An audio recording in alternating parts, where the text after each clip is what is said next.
Smartphone हा हल्ली प्रत्येकाच्याच हातामध्ये असतो आणि प्रत्येकाच्या स्मार्टफोनला असतो तो म्हणजे कॅमेरा. मग तो कितीही मेगापिक्सेलचा असो, पण त्यामुळे हल्ली बरेच फोटोग्राफर्स जे आहेत ते जन्माला आलेले आहेत नव्याने. आणि या फोटोग्राफर्ससाठी जे प्रसिद्ध असं ॲप आहे, जे सगळ्यांनाच हल्ली आवडतं आहे, ते म्हणजे इंस्टाग्राम.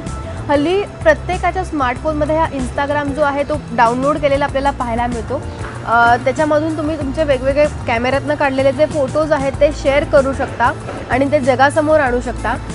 तुम्हाला तुमच्या मोबाईलमध्ये, मग तो iOS सिस्टीम असो किंवा मग अँड्रॉईड, प्रत्येक सिस्टीममध्ये हे जे ॲप आहे ते अवेलेबल आहे. त्याच्यामधनं तुम्ही हे जे ॲप आहे ते फ्रीमध्ये डाउनलोड नक्कीच करू शकता. आणि त्याच्यानंतर तुम्हाला तुमचं जे अकाउंट आहे, जसं आपण फेसबुकवर किंवा ट्विटरवरती क्रिएट करतो, ते अकाउंट क्रिएट करायचं आहे, तुमचं नाव लिहायचं आहे, तुमच्याबद्दलचं थोडंसं डिस्क्रिप्शन द्यायचं आहे, म्हणजे तुम्ही काय करता, तुम्हाला काय आवडतं, ह्या सगळ्याची माहिती तुम्ही नक्कीच देऊ शकता. ते अर्थातच ऑप्शनल आहे. त्याच्यानंतर तुम्ही तुमचे काढलेले जे फोटोज असतील, मग ते काही जण सेल्फी प्रेमी असतात, ते सेल्फी टाकतात, किंवा काहींना नेचर फोटोग्राफी आवडते, ते नेचरचे फोटो टाकतात, किंवा तुमच्या मोबाईलमधनं क्लिक केलेला कुठलाही फोटो असू दे, तो तुम्ही या इंस्टाग्राम ॲपमधनं नक्कीच शेअर करू शकता. नक्कीच हे फोटो शेअरिंग ॲप असल्यामुळे तुम्हाला ह्याच्यामध्ये एक वैशिष्ट्य मिळतं, ते म्हणजे तुमच्या फोटोजला यामार्फत वेगवेगळ्या प्रकारचे फिल्टर्स मिळतात. जसा मी हा फोटो इथे, हा मी काढलेला फोटो आहे, आणि ह्या फोटोला तुम्ही इथे नेक्स्ट केलं, फोटो सिलेक्ट केल्यानंतर तर तुम्हाला इथे वेगवेगळ्या प्रकारचे जे फिल्टर्स आहेत ते तुम्हाला इथे पाहायला मिळतील. वेगवेगळ्या प्रकारचे आहेत. तुम्हाला त्याच्याप्रमाणे तुमचा फोटो सिलेक्ट करायचा, तुमच्या फोटोला एक नवं लुकसुद्धा या फिल्टर्समुळे नक्कीच मिळतं. त्याच्यामध्येही तुम्हाला एडिट करून ब्राईटनेस कमी जास्त करण्याचा सुद्धा पर्याय दिलेला आहे.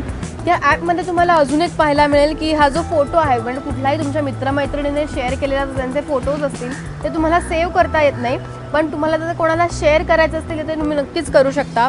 इथे तुम्ही बघितलं तर एक हार्ट शेप दिलेला आहे, त्याच्यामधनं तुम्ही लाईक करू शकता त्या फोटोला.